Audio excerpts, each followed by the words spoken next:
할렐루야. 오늘은 부활절입니다. 경상도 할머니들이 모여서 수다를 떨고 있었습니다. 이렇게 수다를 떱니다. 어이, 예수가 죽었다 카대 와 죽었다 카드노? 못에 찔려 죽었다 안 카나? 아이고, 내 참 머리 풀고 다닐 때부터 내 다 알아봤다 카이. 그러니까 옆에 다른 할머니가 얘기를 합니다. 예수가 누구? 예수가 누구고? 자기는 잘 모른다는 얘기입니다. 그러니까 모르지. 우리 며느라가 아버지 캐쌌는 거 보이. 아마 바깥 사돈 알겠나? 그러니까 옆에 사람이 그러면 우리도 빈소에 한 가봐야 안 되나? 그러니까 대답을 합니다. 안 가도 된다 카더라. 사흘 후에 깨난다고 걱정 마라 카더라.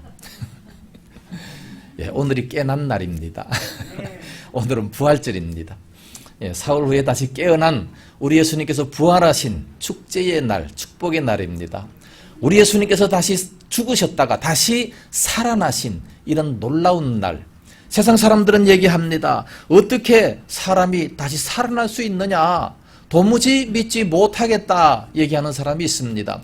왜냐하면 오늘날 많은 사람들은 한번 죽으면 끝이기 때문에, 죽고 난 이후에 다시 볼 수 없기 때문에, 그러므로 죽으면 끝이다 그렇게 생각하는 사람들이 많습니다. 그리고 믿을 수가 없다고 얘기합니다. 역사상 어떻게 사람이 다시 이렇게 살아나서 영원히 살 수 있는가? 도무지 믿을 수가 없다는 겁니다. 그러나 역사적으로 분명히 예수님께서는 다시 사셨고 지금도 살아계셔서 하나님 우편에서 우리를 위하여 기도하고 계신다고 말씀하고 있습니다. 이걸 우리가 깨닫지를 못하는 거죠. 사람들은 잘 알지를 못합니다. 왜 알지 못합니까? 연못에 가면 애벌레들이 많이 있습니다.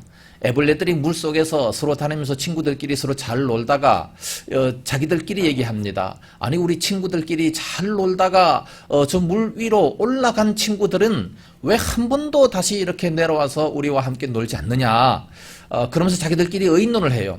이번에 올라가는 벌레는 애벌레는 누구든지 반드시 다시 꼭 와서 올라가서 어떠한 일이 벌어졌는지 서로 얘기해 주기로 굳게 약속을 했어요.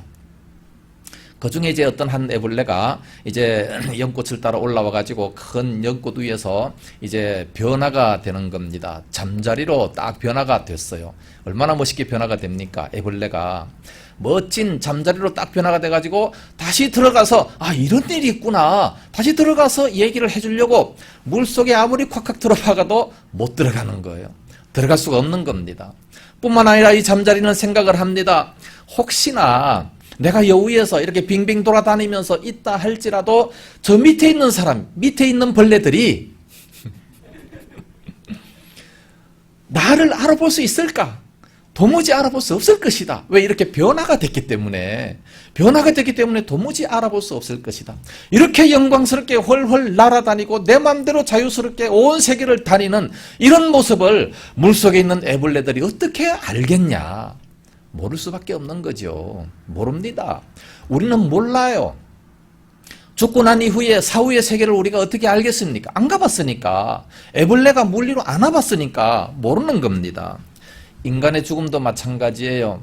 인간의 죽고 나면 완전히 탈바꿈을 하게 되는 거지요.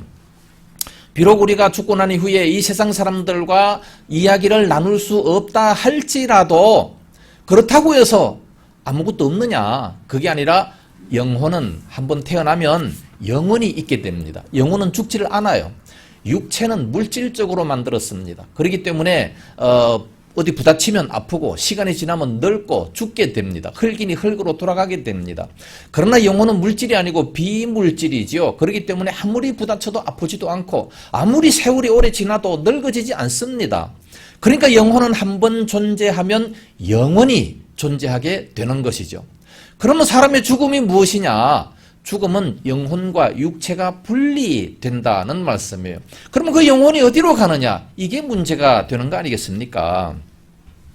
그래서 에벌레와 이 잠자리의 이야기는 우리 성도의 영적인 변화의 모습을 말씀해주고 있습니다. 부활된 우리 성도들의 모습이 얼마나 영광스러운지 에벌레 같았던 그 옛날의 그 육체적인 그런 모습들은 전혀 상상조차 할 수 없는 영광스러운 세계가 되게 될 겁니다.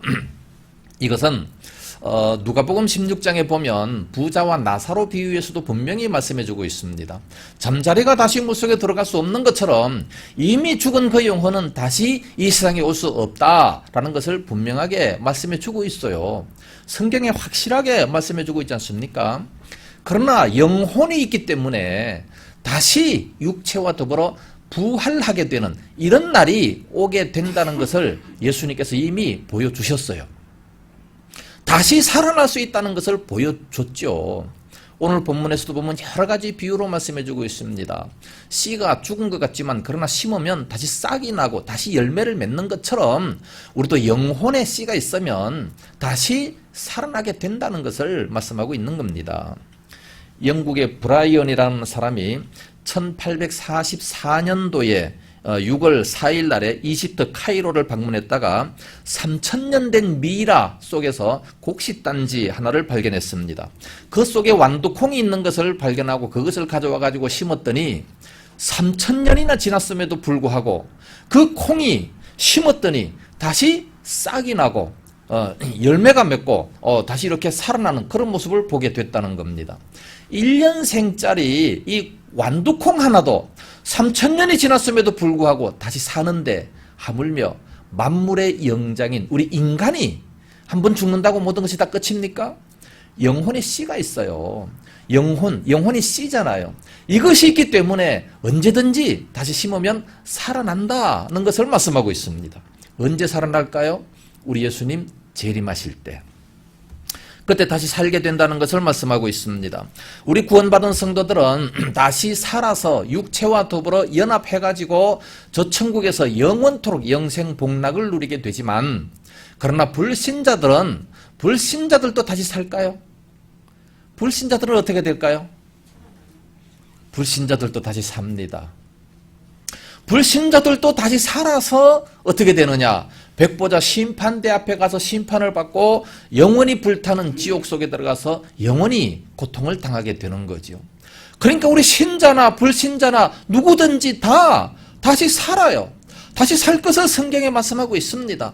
요한복음 5장 29절 말씀 보면 선한 일을 행한 자는 선한 일을 행했기 때문에 그러므로 생명의 부활로, 악한 일을 행한 자는 악한 일을 행했기 때문에 그러므로 심판의 부활로 나오리라. 악한 자는 심판의 부활, 선한 자는 생명의 부활, 다 부활될 것을 말씀하고 있어요. 선한 자나 악한 자나. 이제 어떻게 부활되느냐? 그게 문제가 되겠죠. 그 사후의 생활은 이 땅에서 결정을 하기 때문에 사후에 가서 그때 가서는 이제 아무리 후회를 해봤자 소용이 없다는 말씀입니다. 그렇기 때문에 우리가 육신적으로 죽는다 그래서 끝나는 것이 아니에요. 여호와의 정인에서는요, 거기서는 사람이 죽으면 다 멸절된다 그렇게 얘기합니다. 육체도 멸절되고 또 영혼도 멸절되고 다 그냥 없어져 버린다 그렇게 얘기를 해요. 그럼 그것은 아니죠. 영혼이 있기 때문에 절대로 멸절될 수가 없습니다. 그러면 어떻게 부활이 되는가? 12절 고린도전서 15장 12절 말씀해 보면 그리스도께서 죽은 자 가운데서 다시 살아나셨다 전파되었거늘 너희 중에서 어떤 사람들은 어찌하여 죽은 자 가운데서 부활이 없다 하느냐. 부활이 없다라고 얘기하는 사람들이 많이 있다는 말씀입니다. 부활이 불가능한 것이 절대로 아니라는 말씀이죠. 완두콩도 3000년 만에 심었더니 다시 살아나는데 우리 사람이 왜 다시 못 살겠습니까? 35절 말씀에도 보면 누가 묻기를 죽은 자들이 어떻게 다시 살아나며 어떠한 몸으로 오느냐 하리니 어리석은 자여 내가 뿌리는 씨가 죽지 않으면 살아나지 못하겠고 라고 말씀하고 있습니다. 어리석은 자여, 깨닫지 못하는 자는, 그러니까 못 믿는 자는 어리석은 자다, 바보라는 얘기예요. 어리석은 자, 바보죠. 못 믿으니까. 그래서 하나님이 없다 하는 자도 어리석은 자고 부활을 믿지 못하는 자도 어리석은 자다. 성경에 그렇게 말씀하고 있습니다. 그렇기 때문에 여호와를 섬기면서 예수 믿는 자가 바로 지식의 근본, 지혜의 근본이라고 말씀하고 있지 않습니까? 이런 것을 다 아니까, 성경에 다 기록되어 있는 것을 아니까. 그래서 곡식의 알갱이들도 이 땅에 떨어지면 그것이 그냥 죽는 게 아니에요. 다시 살아나는 것처럼 우리 영혼이 있기 때문에, 그러므로 우리들도 신령한 몸으로 다시 부활이 된다는 것을 말씀하고 있습니다. 37절과 38절 보면 또 내가 뿌리는 것은 장래의 형체를 뿌리는 것이 아니요 다만 밀이나 다른 것의 알갱이 뿐이로되 하나님이 그 뜻대로 그에게 형체를 주시되 각 종자에게 그 형체를 주시느니라 그랬습니다. 하나님이 그 뜻대로 형체를 주신다라고 말씀하고 있습니다. 그러니까 똑같은 몸으로 부활되는 것이 아니라 하나님이 그 뜻대로, 그러니까 약간 좀 다르겠죠. 좀 다르면서 아주 신령한 것으로 태어난다는 말씀입니다. 콩을 심으면 콩에다가 한쪽에다 약간 기스를 내요. 아니면은 감자, 좀 큰 걸로 비유를 한다면 감자를 심는데 감자에다 한쪽에다 기스를 내고 심으면 그 다음 태어나는 감자도 기스가 납니까? 아니죠. 더 온전한 감자가 태어나는 것처럼 우리 인간도 그와 똑같다는 겁니다.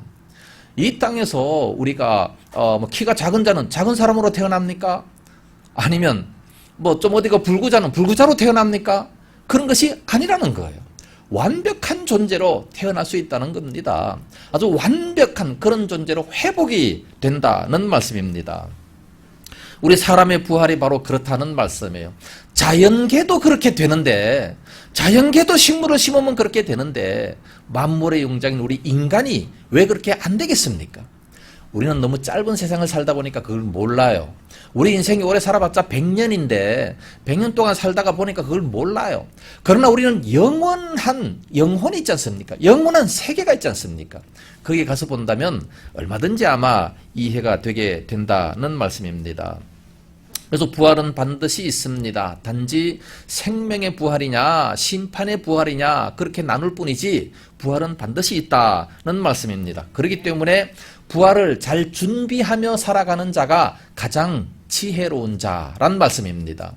이 부활 이후에 우리가 어떻게 될 것인지 그것을 잘 이 땅에서 준비하며 살아가는 자, 그런 자가 가장 지혜로운 자, 가장 행복한 자인 줄로 믿습니다.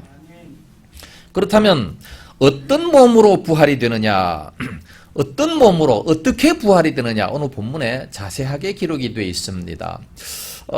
기독교에 가장 중요한 두 가지 기둥이 있습니다. 그건 바로 십자가와 부활입니다. 십자가에 죽으시고 다음에 부활된다. 이 사도들이 증거했던 이 복음의 내용이 바로 십자가와 부활입니다. 죽었다가 다시 살아나셨다는 내용이죠. 죄 없으신 그 예수님께서 우리 죄를 씻기 위해서 십자가에서 죽으셨다가 그리고 사망 권세를 이기시고 부활하신 이 사건, 이게 바로 교회의 복음의 원동력입니다. 바로 가장 중점적인 그런 말씀입니다. 이 하나만, 이 중에 둘 중에 하나만 빠져도 영혼은 구원받을 수가 없고 생명력이 없어지게 된다는 말씀입니다. 그래서 부활을 믿지 아니하면 우리가 구원을 받을 수가 없어요. 부활을 믿지 아니하면 새 생명의 역사가 나타나지 않습니다. 로마서 10장에 보면 누가 구원받느냐를 자세하게 기록하고 있는데 거기 보면 로마서 10장 9절과 10절입니다. 내가 만일 내 입으로 예수를 주로 시인하며 또 하나님께서 그를 죽은 자 가운데서 살리신 것을 내 마음에 믿으면 구원을 얻으리니 사람이 마음으로 믿어 의에 이르고 입으로 시인하여 구원에 이르느니라 말씀하셨습니다. 입으로 시인해서 구원에 이르는데 뭐를 시인합니까? 예수님께서 다시 부활하셨다는, 다시 살아나셨다는 것을 우리가 입으로 시인하고 그것을 믿으면 구원을 받는다라고 말씀하셨어요. 그러므로 이 예수님께서 다시 부활하셨다는 이 사실을 안 믿으면 구원이 없는 거죠.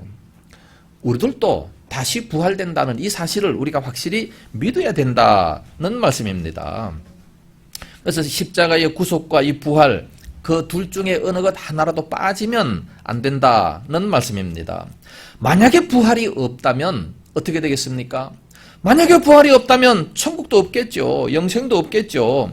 예수 믿을 필요가 없는 겁니다. 주일날 이렇게 교회 나와서 예배 드릴 필요가 없습니다. 억지로 시간 내서 이렇게 주일날 주님 앞에 나오고 또 헌금도 하고 얼마나 많이 헌신하고 봉사합니까? 그럴 필요가 없는 것이죠. 그래서 13절에 보면 만일 죽은 자의 부활이 없으면 그리스도도 다시 살아나지 못하셨으리라. 뿐만 아니라 그리스도께서 만일 다시 살아나지 못하셨다면 우리가 전파하는 것도 헛것이요 또 너희 믿음도 헛것이며 우리는 가장 불쌍한 자였을 것이다. 그렇게 말씀하고 있습니다. 고린도전서 15장 19절에 가장 불쌍한 자였을 것이다. 그러나 부활이 있기 때문에 우리는 불쌍하지 않습니다. 부활이 없다면 믿음이 헛것이기 때문에 그러므로 불쌍한 자가 될 것이고 교회는 폐쇄가 돼야 됩니다. 교회는 차라리 오락장으로 만드는 게 더 낫겠지요. 네. 그러나 우리 예수님께서 분명히 2000년 전에 부활하셨고 우리들도 부활된다라고 하는 것을 말씀하고 있는 겁니다. 우리 예수님께서 이 땅에 오신 목적이 부활의 첫 열매가 되셔서 우리들의 모든 죽음의 문제를 다 해결해 주기 위해서 이 땅에 오셨다고 말씀하고 있습니다. 히브리서 2장 15절에 또 죽기를 무서워함으로 한평생 매어 종노릇하는 모든 자들을 놓아주려 하심이니 그랬습니다. 죽기를 무서워하는 자, 죽기를 두려워하는 자, 그런 자들을 다 풀어주기 위해서, 다 해결해주기 위해서, 죽음이 무서운 게 아니다, 두려운 게 아니다, 더 좋은 천국으로 가는 것이다 라는 것을 알게 하기 위해서 예수님께서 먼저 첫 열매로 부활하셨다라는 것을 모본으로 보여주셨다는 말씀이에요. 성경이 이렇게 정확하게 다 기록하고 있는데 왜 그 사실을 모르고 믿지도 않고 그냥 죽음을 보면 그렇게 슬퍼하고 그럽니까? 그럴 필요가 없다는 겁니다. 요한복음 6장 40절 말씀 보면 내 아버지의 뜻은 아들을 보고 믿는 자마다 영생을 얻는 이것이니 마지막 날에 내가 이를 다시 살리리라 말씀을 하셨습니다. 마지막 날에 예수님께서 분명히 다시 살리신다고 약속을 하셨습니다. 그러면 우리가 어떻게 다시 살아나느냐, 어떻게 부활이 되느냐, 참 대단히 중요한 거죠. 한 10몇 가지가 있습니다. 첫째로 죽어서 장사되었던 몸이 그대로 부활되어지는 것이 아닙니다. 몸이 죽어서 그대로 부활이 된다. 정말해서 김동희 목사가 이제 이 모습 이대로 죽었다라고 치면 이 모습 이대로 그냥 다시 부활이 된다. 그것이 아니라는 얘기예요. 늙어서 주름이 막 생겼어요. 그러면 다시 부활되면 또 똑같이 주름이 생기고 어깨가 지금 아픈데 똑같이 어깨가 아파가지고 이렇게 부활이 된다면 그러면 그 무슨 그 좋은 부활이 되겠습니까? 그런 부활은 아니라는 겁니다. 그래서 감자를 심었을 때 똑같은 기스난 그런 감자가 태어나는 것이 아니고 완전히 새롭고 싱싱한 것으로 태어나지 않습니까? 빌립보서 3장 20절 말씀 보면 우리의 낮은 몸을 자기의 영광의 몸의 형체와 같이 변하게 하시리라 그렇게 말씀하셨습니다. 우리의 낮은 몸을 예수님께서 부활하셨을 때의 그 영광스러운 참으로만 희고 눈부신 그런 모습으로 변하게 하신다 말씀을 하셨습니다. 오늘 37절, 38절 말씀에도 보면 하나님이 그 뜻대로 그에게 형체를 주신다 말씀합니다. 하나님의 뜻대로 형체를 주시는 거예요. 하나님께서 보시고 기스난 것은 다 메우고 또 주름진 것은 다 깨끗하게 해서 가장 정상적인 그런 몸으로. 그래서 아마 예수님께서 30살에 사역을 시작하셨고 33살에 이제 인생을 마감을 하셨는데 아마 그때의 몸이 아니겠는가, 우리의 30살 되는 그때의 몸이 아니겠는가 많은 신학자들은 얘기를 하고 있습니다. 그때만 돼도 펄펄 날랐죠. 뭐 얼마나 좋습니까? 그렇게 그대로 부활하는 것이 아니라는 말씀입니다. 그렇기 때문에 우리가 화장을 해도 좋고 매장을 해도 아무런 상관이 없는 겁니다. 그것은 다 그대로 없어져 버리고 마는 거예요. 흙이니 흙으로 돌아가 버리고 마는 겁니다. 그리고 완전히 새로운 세포로 이 새로운 조직의 몸으로 다시 탄생이 되어진다는 말씀이에요. 두 번째로 혈육의 몸이 아닙니다. 50절 말씀 보면 형제들아 내가 이것을 말하노니 곧 혈과 육은 하나님 나라의 유업으로 받을 수 없고 또한 썩을 것은 썩지 아니하는 것을 유업으로 받지 못하느니라 그랬습니다. 그렇기 때문에 혈과 육, 즉 말해서 이 육체적인 몸뚱아리 그대로 온다는 것이 아니다라는 것을 말씀하고 있습니다. 세 번째, 순수한 영만 있는 것도 아니다는 말씀입니다.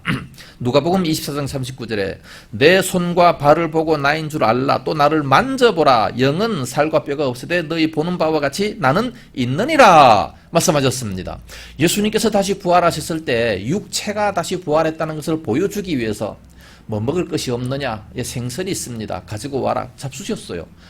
안 먹어도 얼마든지 살 수 있습니다. 그러나 이와 같이 먹을 수도 있고 나를 만져봐라. 영은 이렇게 만질 수가 없지만 그러나 육체가 있기 때문에 그러므로 만질 수 있다 말씀하셨습니다. 그러니까 영으로만 다시 부활이 되는 것이 아니라 육체가 다시 부활이 된다는 말씀입니다. 네 번째, 그러나 그 육체는 썩지 아니하는 아주 불멸의 몸이 되는 겁니다. 고린도전서 15장 42절 43절 보면 죽은 자의 부활도 그와 같으니 썩을 것으로 심고 썩지 아니할 것으로 다시 살며 그랬습니다. 우리의 육체는 썩지만 그러나 부활된 몸은 영광스러운 몸이기 때문에 썩지 아니합니다. 아무리 세월이 지나도 썩지 아니합니다. 그러니까 신령한 몸이다. 그렇게 말씀하고 있는 겁니다. 또 영광스러운 몸이죠. 욕된 것으로 심고 영광스러운 것으로 다시 살며 그랬어요. 우리들의 현재 육체는 욕된 것입니다. 아주 나쁜 것이에요. 그러나 새로 태어나는 그 육체는 아주 영광스럽다 말씀합니다. 그 다음에 또 강하고 힘찬 몸으로 태어납니다. 그 다음에 뭐라 그랬습니까? 우리 하늘에 속한 자들은 약한 것으로 심고 강한 것으로 다시 살아나며 그랬습니다. 약한 것, 육체는 약합니다. 우리의 육체는 어디 부딪히면 아프고 뭐 세월이 지나면 또 이렇게 뭐 관절염도 걸리고 뭐 그렇게 굉장히 약해요. 떨어지면 뭐 죽고 마는 겁니다. 그렇지만 다시 태어나는 몸은 강한 몸이 되는 거예요. 불사의 몸이 되는 겁니다. 안 죽어요. 불멸입니다. 어디 가고 싶으면 바로 갈 수 있고 예수님처럼 문이 닫혔음에도 불구하고 그냥 바로 딱 갈 수 있는 거예요. 그까지 초자연적인 그런 몸이 되게 되는 거죠. 아주 강한 몸입니다. 아무리 뭐 맞아도 아픈 것도 아니고 뭐 그런 능력의 몸이 될 수 있다는 말씀입니다. 그리고 또 일곱 번째로 하늘에 속한 영적인 그런 몸이 되는 겁니다. 47절과 49절에 보면 첫 사람은 땅에서 났으니 흙에 속한 자이거니와 둘째 사람은 하늘에서 나셨느니라. 무릇 흙에 속한 자들은 저 흙에 속한 자들과 같고 무릇 하늘에 속한 자들은 저 하늘에 속한 이와 같으니 우리가 흙에 속한 자의 형상을 입은 것 같이 또한 하늘에 속한 이의 형상을 입으리라. 하늘에 속한 형상을 입는다 말씀했습니다. 그 형상은 어떤 형상인지 정확히 모르겠지만 예수님께서 부활하셨던 그 영광스러운 그런 몸체가 되게 된다는 말씀입니다. 여덟 번째로 태양과 같이 빛을 발하고 아주 눈부시게 빛나는 그런 몸입니다. 마태복음 13장 43절에 그때에 의인들은 자기 아버지 나라에서 해와 같이 빛나리라. 귀 있는 자들은 들을지어다 말씀했습니다. 해와 같이 빛나는 존재. 그래서 이 세상은 태양이 없으면 깜깜해서 살 수가 없습니다. 그러나 천국에는 태양이 없어요. 그럼에도 불구하고 너무 환하지 않습니까? 원래 천지 창조할 때에 이 태양은 4일째 창조하셨습니다. 그러면 그 전 첫째, 둘째, 세 번째 날은 깜깜했습니까? 아니요. 빛이 있어라. 환해졌어요. 태양이 없음에도 불구하고 환해졌다는 말씀입니다. 이런 빛과 같이 아주 빛나는 그런 존재들이 막 꽉 차 있으니까 저절로 환할 수밖에 없는 거죠. 거기는 밤이 없다라고 말씀하고 있습니다. 아홉 번째, 천사와 같이 결혼도 하지 않고 자식도 낳지 않습니다. 마태복음 22장 30절 보면 부활 때에는 장가도 아니가고 시집도 아니가고 하늘에 있는 천사들과 같으니라 그랬습니다. 누가복음 20장 35절을 말씀 보면 저 세상과 및 죽은 자 가운데서 부활함을 얻기에 합당히 여김을 입은 자들은 장가가고 시집가는 일이 없으며 저희는 다시 죽을 수도 없나니 이는 천사와 동등이요 부활의 자녀로서 하나님의 자녀임이니라 말씀했습니다. 다시 죽을 수도 없는 그런 신령한 몸체가 된다 말씀했습니다. 천사들과 같은 그런 몸, 그렇지만 육체가 있죠. 그럼에도 불구하고 천사와 같은 그런 육체가 된다 말씀합니다. 얼마나 좋은 그런 몸이 되겠습니까? 이런 몸으로 우리가 부활될 그 날을 우리가 소망하고 바라보고 있는 거죠. 그래서 이 땅에 살아가면서 조금 힘든 일이 있어도 낙심할 것이 없어요. 얼마나 감사합니까? 어떤 남편과 아내가 있습니다. 남편이 아내를 대단히 미워합니다. 왜냐하면 남편이 바람을 피워놓고 오히려 이제 그 아내를 미워하고 있어요. 그러나 그 아내는 교회를 다니기 때문에 뭐 별 말을 안 하고 그리고 이제 전도하기 위해서 애를 많이 쓰게 됩니다. 이런 남편들에게 복음을 전한다라고 하는 것은 굉장히 힘든 일이죠. 그래서 아내가 남편에게 이제 우리 천국에 같이 가는 것이 어때? 꼭 교회 다니면서 우리 천국에 꼭 같이 갑시다. 그러니까 남편은 한마디로 거절합니다. 이렇게 딱 잘라버립니다. 지금도 당신이랑 사는 게 지겨운데 죽어서도 당신과 같이 살자고? 내가 미쳤어? 난 교회 절대로 안 가. 그러면서 아주 그냥 딱 잘라버리고 마는 겁니다. 정말 가슴에 못을 박는 그런 말이지만 그럼에도 불구하고 꾹 참고 어느 날 이제 성경을 읽었어요. 성경을 읽다가 이 말씀을 읽는 겁니다. 마태복음 22장 30절에 부활 때에 장가도 아니 가고 시집도 아니 가고 하늘에 있는 천사들과 같으니라. 그 성경을 가지고 이제 남편에게 뛰어갑니다. 여보 걱정할 필요가 없어. 여기 성경에 보니까 이제 성경을 보면 부활 때는 장가도 안 가고 시집도 안 간다 그랬기 때문에 하늘에 있는 천사들과 같기 때문에 나하고 같이 살 필요가 없어. 대신에 천사는 천국에는 이쁜 여자 천사들이 굉장히 많대. 거기에 솔깃해가지고 그 말에 아 그래. 그리고 교회를 나갔대요. 참 이렇게 지혜롭게 전도도 할 수 있지 않습니까? 우리가 이후에 부활될 때는 마치 천사들과 같아서 육적인 그런 몸이 아니라는 이 말씀을 가지고도 전도가 된다는 말씀입니다. 10번째, 우리가 다시 부활되는 그 몸은 영광이 각각 다르다고 말씀하고 있습니다. 41절과 42절 해의 영광이 다르고 달의 영광이 다르며 별의 영광도 다른데 별과 별의 영광도 다르도다. 죽은 자의 부활도 그와 같으니 썩을 것으로 신고 썩지 아니할 것으로 다시 살며 욕된 것으로 신고 영광스러운 것으로 다시 살며 악한 것으로 신고 강한 것으로 다시 살아난다 말씀하고 있습니다. 여기 보면 영광이 각각 다르다 말씀하고 있습니다. 태양빛과 달빛이 다를 수밖에 없고 별빛과 또 별과 별의 빛들이 다 달라요. 어떤 것은 반짝거리고 어떤 것은 뭐 너무 희미해가지고 보이지도 않고 하는 그와 마찬가지로 우리의 부활도 그와 똑같다 말씀하고 있습니다. 만약에 다 똑같이 천국 가니까 똑같이 영광 받는다 그렇다면 베드로가 순교한 것과 십자가의 한 강도와 다를 것이 없다. 그러면 누가 순교하겠습니까? 바울이 그렇게 힘들게 모든 것을 배설물로 여기면서 세상의 모든 것들은 다 배설물로 여기면서 십자가만 자랑하겠다고 그렇게 순교를 했는데 이 바울의 삶과 이 십자가의 한 강도 지멋대로 살다가 마지막에 예수 믿고 천국 간 이 참 얼마나 스릴 있습니까? 아마 사람들은 다 그렇게 실컷 쾌락을 누리다가 마지막에 강도처럼 스릴 있게 그렇게 믿고자 원할 거예요. 그러나 그 똑같은 그런 영광이라면 왜 순교를 하려고 하겠습니까? 순교할 필요가 없게 되는 거죠. 그러나 이 십자가의 한 강도는 아마 부끄러운 구원을 얻죠. 부끄러운 구원을 얻고 겨우 천국의 턱걸이로 겨우 이렇게 들어간 반면에 다른 사람들은 영광스럽게 순교를 했다면 가장 큰 상급으로 하나님 나라에 들어가게 된다는 말씀입니다. 그렇기 때문에 주의 일에 우리는 더욱 힘쓰는 그런 모습이 되어야 된다라고 마지막에 58절에 말씀을 하고 있습니다. 그렇다면 이제 부활의 순서는 어떻게 되느냐?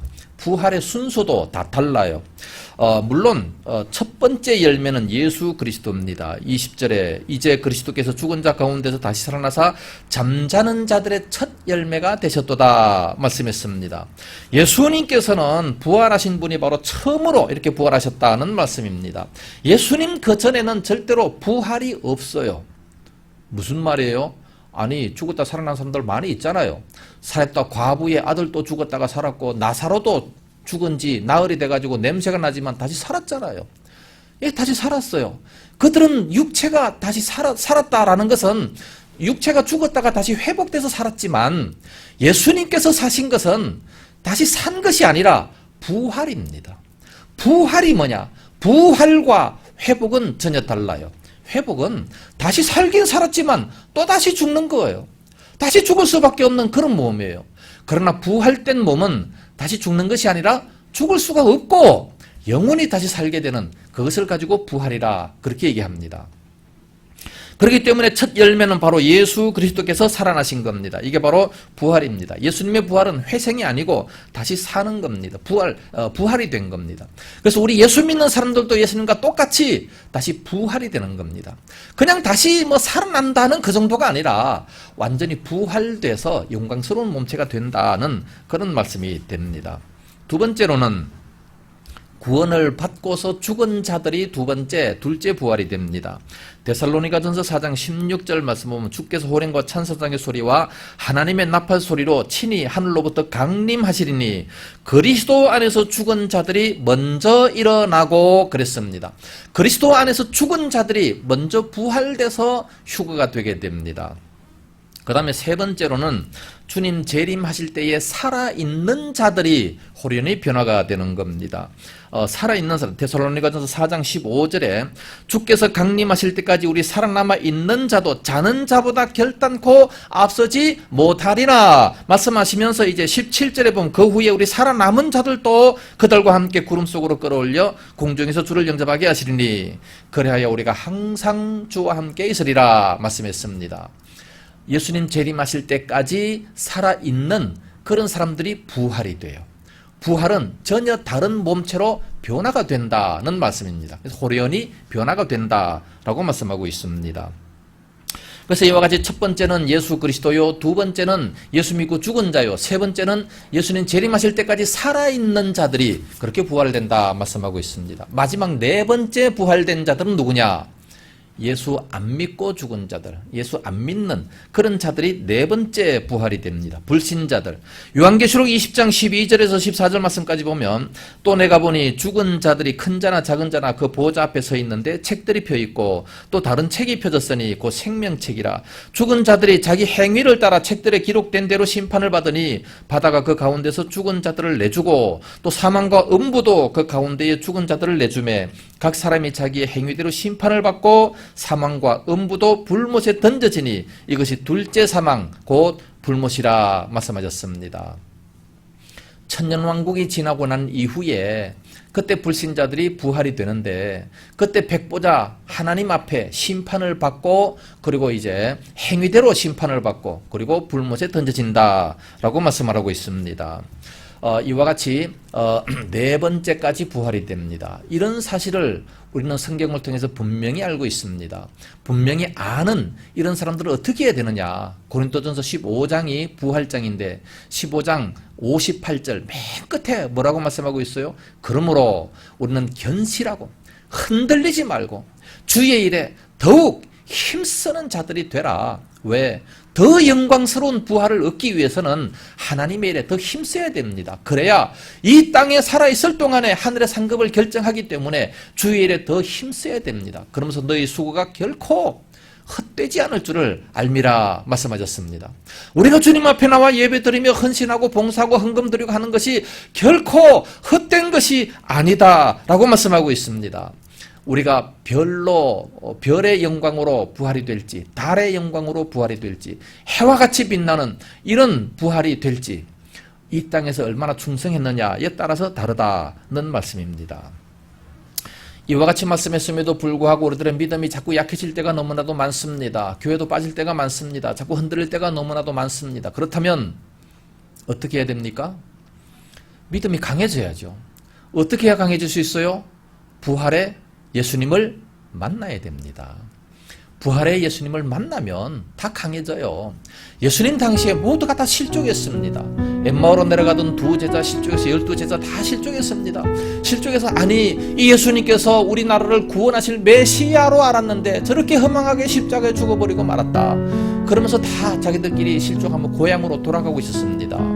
엠마오로 내려가던 두 제자에게 예수님께서 만나 주셨어요. 그리고 성경을 자세하게 가르쳐 주셨습니다.